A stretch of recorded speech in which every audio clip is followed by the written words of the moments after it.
Hello friends, today I'm going to check out the Ultra Age Rebirth Project DLC, which is basically a full-blown roguelike mode. Apparently they've added like new weapons, there's upgrades and builds, there's even like persistent elements that you can unlock.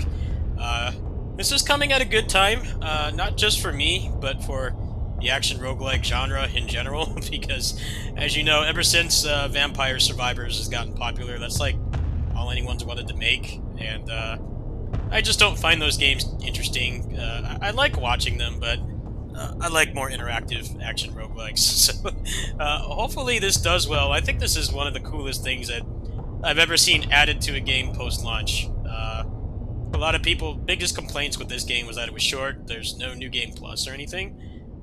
So the replay value is pretty much non-existent unless you wanted to play again on hard mode or you're into speedruns and stuff. But those are pretty niche things. A lot of people just thought this was a one-and-done game, and I think more action games should have stuff like this. I know that Bloody Spell, a game I covered in the past, is supposed to have a roguelike mode at some point. And I think it's cool to see action games adding things that are like more replayable. You know, they could add like more story and stuff, but I think something like this, you're going to get a lot more value out of it for your dollar. Sifu, you know, people complained that that game was short, but they're adding like the perfect things to that game. They added like a whole bunch of modifiers and stuff, so you can basically like change how the game is played, which is really fun. You know, if they made like another boss or another ending or something, most people would watch it once and then they would never play it again. Whereas if you add stuff like this, it keeps the game interesting, and the most fun part is that you can interact with, you know, this game has pretty decent mechanics. It's definitely not as deep as DMC. The character in this game is basically a better version of Nero in some ways. Obviously, he doesn't have the DMC combat system at his disposal, but what's better about this character is you can switch between 4 weapons at any time. That's one of the biggest complaints that people had about DMC5 Nero, was that you couldn't switch between the arms at your own free will. You had to keep breaking them. I can tell you from experience, if you get the breaker switcher mod for the PC version of DMC5, he becomes a lot more fun to play. So it's kind of an apples and oranges kind of thing. It would be nice if this game had combat on par with the DMC, but it's still quite responsive, and the fact that you can switch between the weapons is actually really cool. I definitely think this is a mostly improved version of the DMC5 Nero mechanics. You know, it's just not in the same combat engine, so it's not going to be as good, but it's cool to see it like be taken seriously. So we're just gonna go unga bunga and go for some damage. These are persistent elements. I don't know how you unlock these. I guess you have to beat a boss or something. But there's a lot of stuff that you can get. All right, so let's go ahead and do a run here. The amount of games I can play is kind of limited right now because my 144 Hz monitor is starting to crap out. I can't play anything that's locked at 60 FPS. It's really choppy. This game, running it pretty stable, 100 to 120 FPS is a good thing for me right now. Maybe we'll do a donation drive for a monitor or something.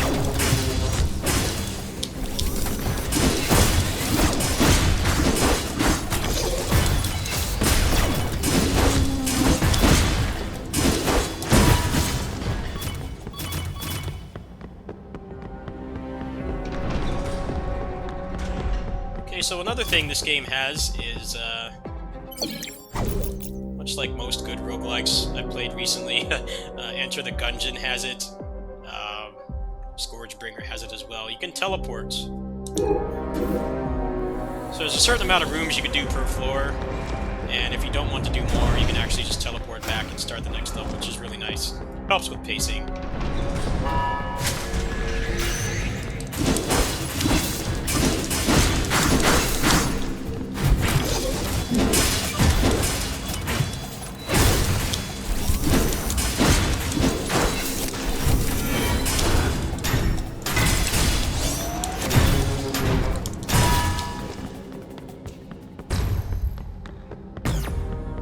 Generally, when I play action roguelikes, I like to completely harvest the first few levels to try to get some semblance of a build going. I don't know if that's actually a strategy here, but generally works pretty well for me.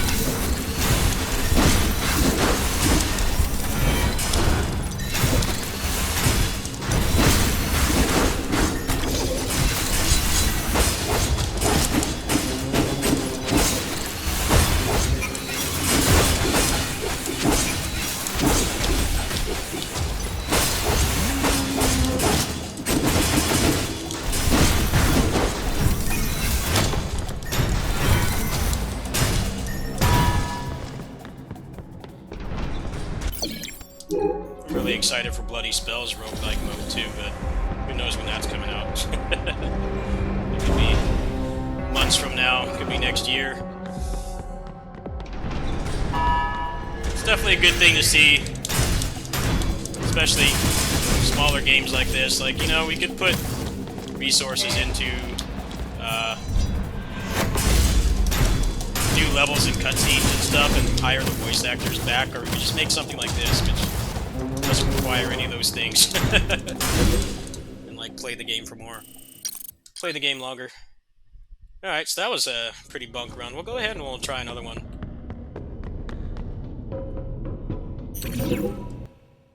Character action games have needed roguelike modes for ages. I hope this will be the first of many. There was that Edge of the Abyss Awakened game, but that game was poorly designed in a lot of ways. Didn't really,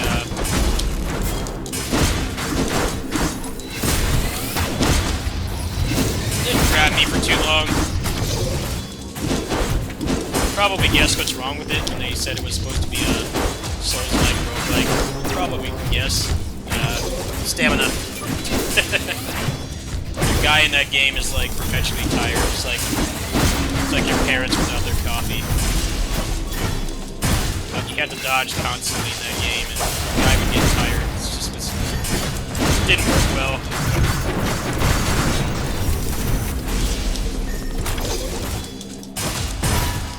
Despite this guy's name being Age, he doesn't show any signs of age. He's not perpetually tired. He doesn't have a bad caffeine addiction where he's like completely lethargic and unresponsive. he doesn't get his Starbucks in the morning. He's very responsive.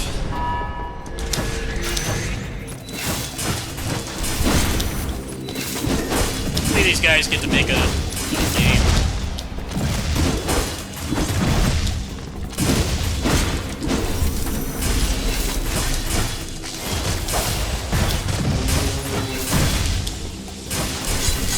I was not expecting it to be this deep either. Like, there's straight,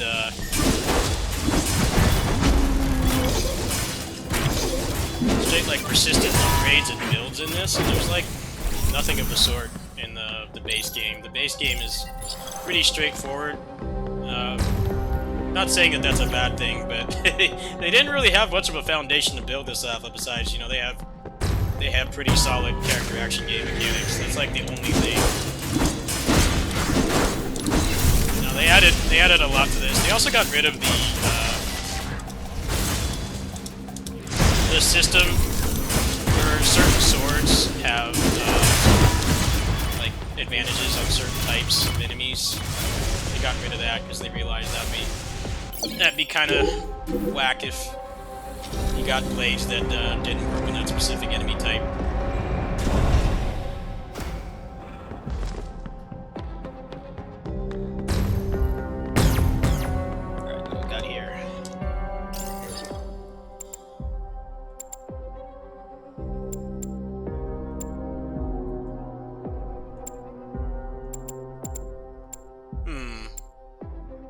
We'll take that.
base game for this is not revolutionary by any means, outside of the fact that it's a character action game made by a small team on a smaller budget.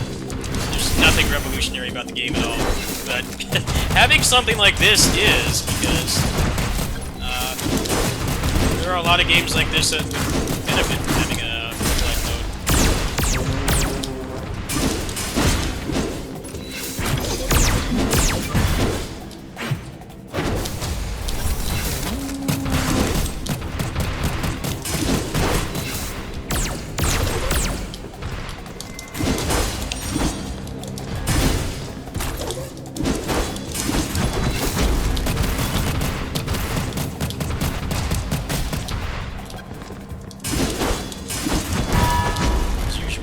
That just stand there and shoot you are least interesting, most annoying. Apparently they added some new enemies and even bosses in here as well, but I haven't gotten that far yet.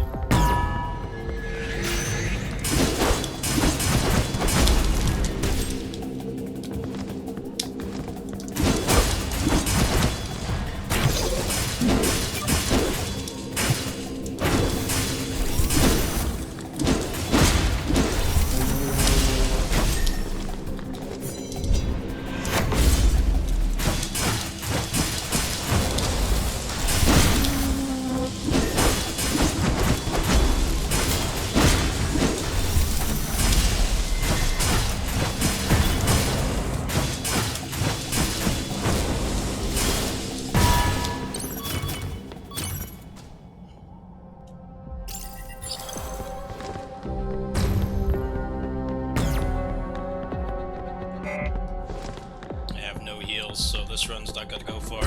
Can pick up a defense upgrade at the end of this though. Not too bad.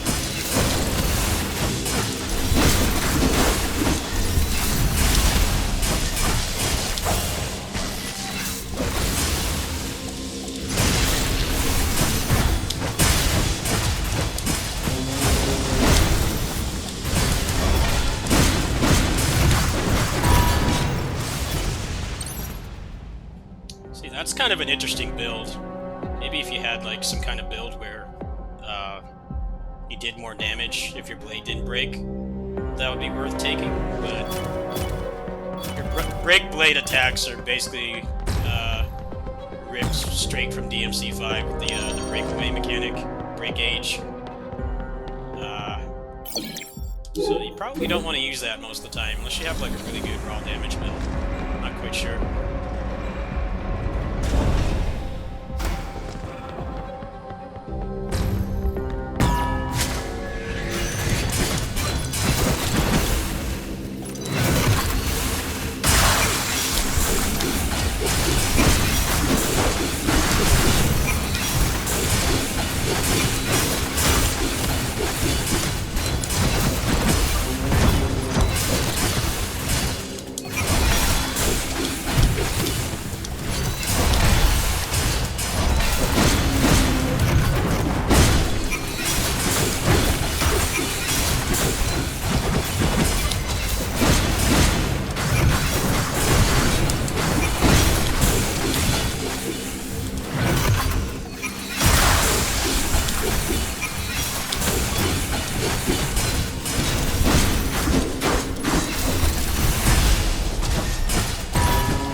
That's actually worth taking.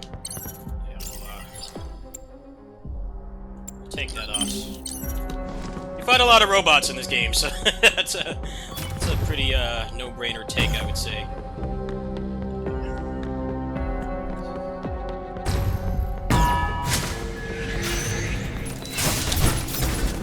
This game's kind of like Assault Spy, where there's like not really any casualties, so probably a little bit more family friendly than stuff like DMC and scary stuff. I think Assault Spy is like the most non-violent character action game, which is kind of an oxymoron when you consider it. You know, character action games are all about action and violence and stuff. No one dies in that game at all. Could definitely give that game to your kid.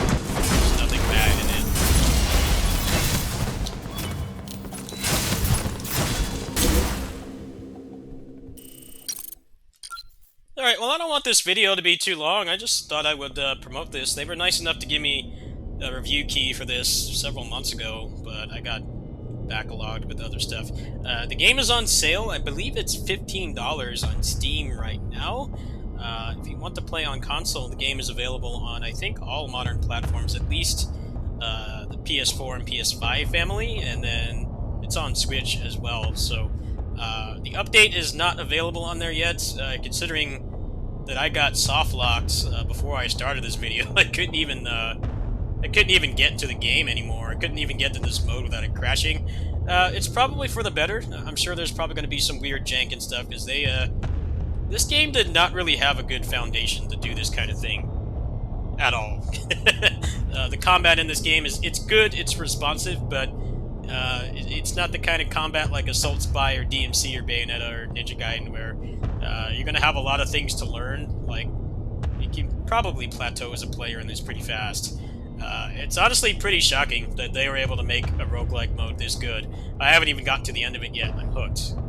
With, you know, just kind of I wouldn't really call it a basic character action game. I really do think if Nero had an arm system like this in the next DMC game, I think he would be a lot more fun to play without mods, because the fun thing about this game is that you can switch between the weapons at any time, and you can also save the break ages as well. So I actually think there's a little bit more strategy to using very similar mechanics in this game to Nero and DMC5, where it was kind of just, sometimes you didn't want to blow up an arm because you wouldn't get another one, and then other times you wouldn't even want to get to one farther in your magazine because you'd have to break all the other ones. Whereas in this game, I think there's a lot more strategy in terms of how you use the arms, not the arms, but the swords. Despite the combat not being as deep, I think you have a lot more control over it. This guy is basically just Nero 2.0, maybe like 1.5 would be a better description, because he can't do as much cool stuff as Nero, but the way that the multiple weapon system works and the way that the break attacks work is much better. It's much smoother. You have a lot more control over it. I definitely hope that these guys will make more games. I don't know if anything else is supposed to be coming to this game, but I mean, they kind of already peaked with this, to be honest. I wouldn't even really care about a new game plus. If anything, I just want them to add more roguelike stuff to this later. So if you're interested, I would recommend picking up the game now. I don't know if it's on sale on the consoles right now, but if you have a PC, this PC port is actually quite good.